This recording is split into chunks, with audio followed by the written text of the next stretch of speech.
AvocadoAlternative squad, my name is DanIsStoned and welcome to another Imperator Rome video.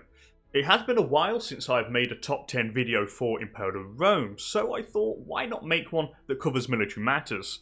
In this video I shall go over 10 military tips that you may or may not know about and that will hopefully help you dominate your enemies on the battlefield. This video is inspired by the Reddit user AvocadoAlternative, who compiled a wonderful list of tips, and it's truly a goldmine, and I do suggest checking it out. The link will be in the description. Before we start, I have made quite a few guides for Imperator Rome covering a variety of topics, so if you are new to the channel, do be sure to go and check them out. The playlist will be in the description. Oh, and yes, of course, also be sure to subscribe to the channel and claim that notification bell so you will never miss a video.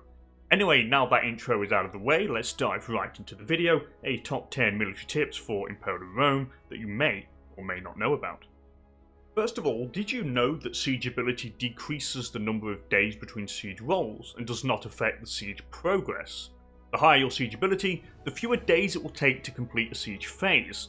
The siege phase is complete when the green hexagon fills up. Siege progress, on the other hand, decreases the fort level of a territory, thus making the siege take less time. Speaking of siege progress, did you know that the Commander's Marshal increases the starting siege progress? Each additional 5 Marshal on a sieging commander increases the starting siege progress by 1. For that reason, you'll want to hire mercenary bands with leaders that have at least 15 Marshal.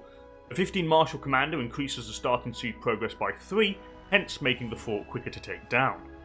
Tip number 3 is to raise army maintenance as soon as possible. Setting army maintenance too high increases your morale by 10% at the cost of a 25% increase to legion maintenance and a 5% reduction to integrated culture happiness. The morale gain offsets considerably the negative modifier, so I advise to do this as soon as possible. Morale increase on a battlefield is massive and I really can't stress how important it is. It also increases the morale of your levies but doesn't increase their maintenance costs because they are not classed as legions. Couple this with the martial ethos national idea and you have a nice 15% increase to your army's morale. Trust me, this is massive. Are you tired of not knowing where your levies will spawn when you decide to raise them? Well, tip number 4 covers just that. Use the levy map mode and you will be able to select where you wish to spawn your levies in the region. You can even spawn them on top of an enemy stack if you wish, so use this to your advantage. Tip number 5 is to determine the enemy's tactic. You can, if you want, play the guessing game, but why guess when you can be sure? Selecting the right tactic to face your enemy can be vital since it provides a damage bonus to your troops and a decrease to damage done by the opposing army. To find out what tactic the opponent is using, just send a small levy detachment into battle a day before your main force arrives. This will allow you to determine the enemy's tactic and assign the correct one to the main army that arrives a day later.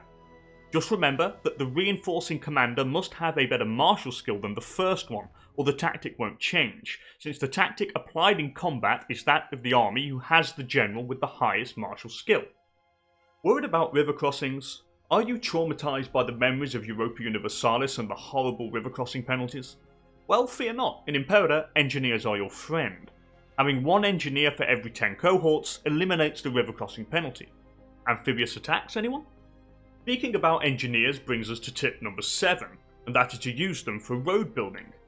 Having an engineer in your legion reduces the cost of building roads down from 50 gold to 10, so make sure you have them. Roads can be vital to winning wars because they make troop movement so much faster, and sometimes speed is key. Are you strapped for time in a war? Need to occupy a strategic fort quickly before an army descends on you, but too scared to assault due to potential losses? Well, fear not, wait for a breach of the siege progress. Assaulting with a breach reduces significantly your losses. Assaulting without a breach means you will take around a 10 to 1 loss ratio, whereas with a breach it's more like 2 to 1. So keep an eye out for those breaches. Are you worried that your enemy has a larger standing army than you?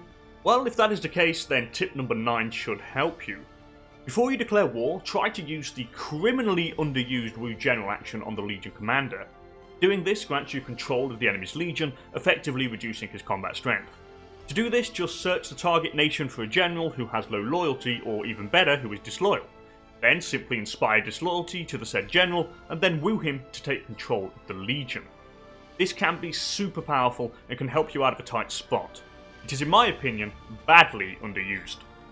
And finally, do you want to build more ships but it's taking forever because you have too few ports?